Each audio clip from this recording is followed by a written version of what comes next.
Angela Merkel teamed up with former French President Nicolas Sarkozy and set up a fiscal union so the EU could bypass Britain's veto on the revision of the Lisbon Treaty, unearthed reports reveal. During the first round of face-to-face negotiations between the EU and the UK in early March, the two sides were cordial but faced very serious divergences, according to the bloc's chief Brexit negotiator Michel Barnier. The second round of trade talks, scheduled for March 18, was postponed in light of COVID-19. Mr. Barnier announced last week that he had coronavirus, while Britain's negotiator David Frost entered self-quarantine the following day after showing symptoms. Despite the logistical challenges of conducting sensitive discussions via video conference, the Prime Minister's official spokesman said talks with the EU will continue. Last week, the EU drafted a post-Brexit trade deal proposal, covering areas such as security, foreign policy and fisheries. The 441-page draft legal text was sent to the 27 EU states, ahead of being presented to the UK. However, according to political analysts, much of the draft will be outright rejected by the UK because of references to EU law and fishing. Brussels still insists on maintaining its current fishing rights in British waters and wants London to agree to a number of EU regulations, including environmental standards, workers' rights and state aid rules. On the other hand, Prime Minister Boris Johnson is demanding the right to diverge from the bloc's rules and is accusing Brussels of intransigence.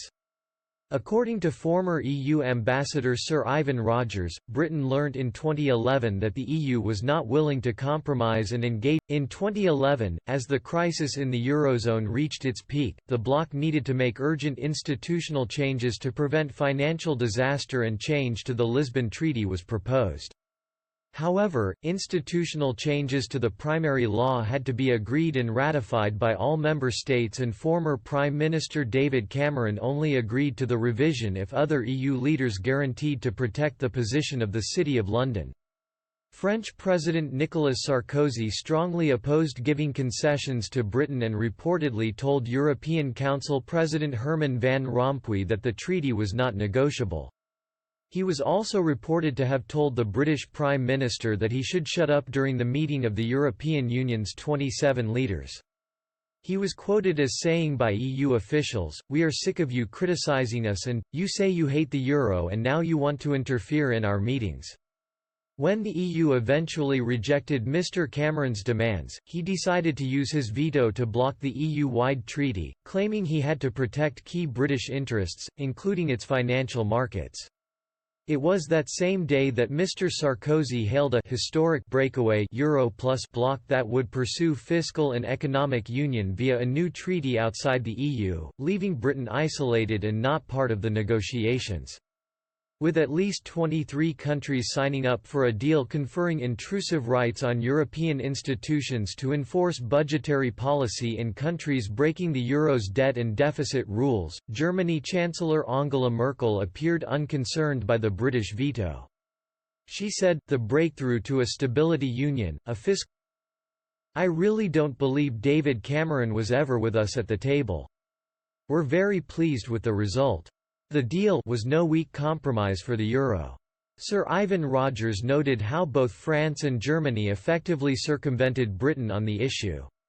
Speaking at a lecture at Hertford College, Oxford, in November 2017, he said, "Berlin and Paris essentially went round him." A couple of days before the December European Council, Angela Merkel and Nicolas Sarkozy, at a European People's Party meeting in Marseille, decided to circumvent a potential British blockade of the amendment of the treaties by doing the deal at 17 via a partly intergovernmental treaty process, which would not require UK ratification. The resulting fiscal compact is now known as the Fiscal Stability Treaty. That decision was not notified to London, and it only really became clear during the night of the Council that a deal had been stitched up to bypass the UK, that the Council's lawyers' reservations had mysteriously evaporated, and that all other members